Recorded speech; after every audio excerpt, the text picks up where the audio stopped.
கொள்ளுதல் அழைப்பு. அழைப்பு எல்லாருக்கும் பொதுவானது, தெரிந்து கொள்ளுதல் வித்தியாசமானது. தெரிந்து கொள்வதற்கு காரணம் என்ன? பாஸ்டர் பாஸ்டர் பாஸ்டர் அதை தெரிஞ்சு கொண்டதுக்கு காரணம் என்ன அப்படின்னா, சும்மா தெரிஞ்சுக்கல, அவரா பார்த்து வாழ் உங்களை அழைக்கல, உங்களுடைய அர்ப்பணிப்பை கண்டுதான் அழைக்கிறார். கலையில சொல்லுமா, அர்ப்பணிப்பு தான் உங்களுக்கு அழைப்பு கொண்டு வரும். எல்லாத்துக்கும் கூப்பிட மாட்டார். அவர் தெரியும் யாருக்கு எவ்வளவு பலன் இருக்கு, தாங்குவாங்க. அடிச்சா தாங்குற அளவு பலன் தான் கூப்பிடுவார். அப்போ இது எப்படி அதை சொல்லப்படும்னா,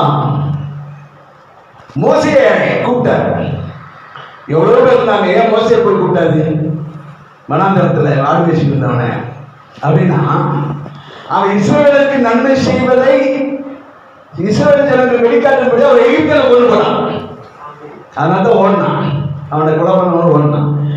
அவன் செய்த அந்த காரியத்தை தேவன் பார்த்தார். இவன் தான் சரியான ஆளு. அப்படித்தான் செலக்ட் பண்ணி அவனை 40 வருஷம் அவனை ட்ரைனிங் கொடுத்து அவனை சந்திச்சு கூப்பிட்டு வந்தார். அதே போல யோசுவா பாருங்க, யோசுவா கூட சரி, யோசுவா தெரிந்து கொண்ட அவனுடைய அர்ப்பணிப்பு எப்படி இருந்ததுன்னு சொன்னா, யோசுவா மோசையுடைய பணிவிடைக்காரன். அப்படிதான் வேதத்தில் சொல்றது புதுமலை யாத்திராமத்தில். ஆனால் அவனை பற்றி சொல்லும்போது 10 நினைக்கிறேன், அதில் சொல்லப்படுறது போது அவன் ஆசிரியப்படாத விட்டு தெரியாத இருந்தான். அதுதான் அர்ப்பணிப்பு.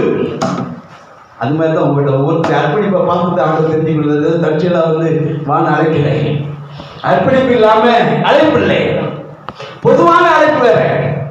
பொதுவான அழைப்பு என்ன? இஸ்ரேல் ஜனங்கள் எல்லாம் எகிப்திலிருந்து புரட்டு போனாங்க. பொதுவான எங்க?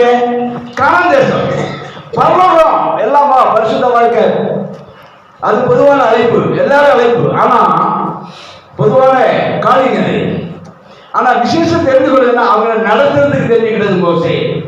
அதுபோல ஜனங்களை நடத்துறதுக்கு உங்களை ஆண்டவர் தெரிஞ்சு கொண்டிருக்கிறார். தாவீதை தெரிஞ்சுக்கிட்டார். எதுக்கு? அவர் எப்போதும் கர்த்தரை துதிக்கிறவனா இருந்தார். அப்படிதான் ஒவ்வொருத்தரும் ஆண்டவர் தெரிந்து கொள்ளுது. சரி, அது போல தெரிந்து கொண்டுதான் உங்களை நம்பி என்ன செஞ்சு உங்க பகுதியை அந்த ஊழியத்தை கொடுத்துருக்க. ஒவ்வொருத்தருக்கும் வித்தியாசமான ஊழியம், எல்லாத்துக்கும் ஒரே விதமான ஊழியம் இல்லை. சிலருக்கு பாஸ் ஊழியத்தோட எக்ஸ்ட்ரா ஊழியெல்லாம் கொடுப்பாரு. காரணம் என்ன? ஏன் அப்படி கொடுக்குறாருன்னா, நம்பி கொடுக்குறாரு.